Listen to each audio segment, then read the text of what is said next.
Remember when you were younger and you would tell someone like in school, "Oh, I like that person," and they'd be like, "Do you like that person?" And we all knew what that meant. That meant that you had like a crush on them. More on that later. But first, I want to talk about how gold has more utility than you might think. There's this big argument that's always been around that gold doesn't have utility and you can't actually do anything with it.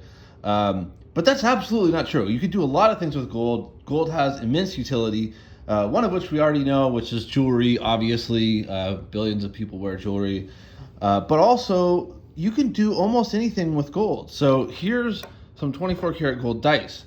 That definitely has utility. There's a lot of things you could do with dice. You could play games with it. Here is a 24 karat gold pendant that is also a wax seal, so you could make a wax seal out of that.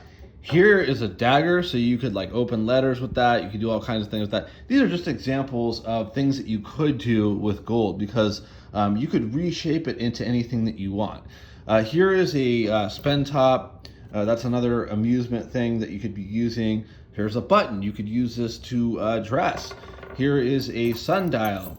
You can use that to tell time and whenever the sun is shining. And finally, here's a key. You could make a key out of gold. There's a lot of different things you could do with gold. So before I mention about the like and the like thing, there's this old argument between people who favor Bitcoin and people who own gold. And I'm hesitant to even bring it up because I hate this argument so much. Those who watch my channel know what I'm talking about. But I actually like Bitcoin, but I don't like it. Like I'm lukewarm on Bitcoin. I own it. I've owned it for many years, and I'm all for it, and I'm bullish on it. But I'm not obsessed with it. I'm not in love with it, and that kind of makes people mad sometimes because they probably overinvest. I'm going off on a little bit of a tangent, but my point is in this debate, pro Bitcoin people often use the argument gold has no utility, which it obviously does.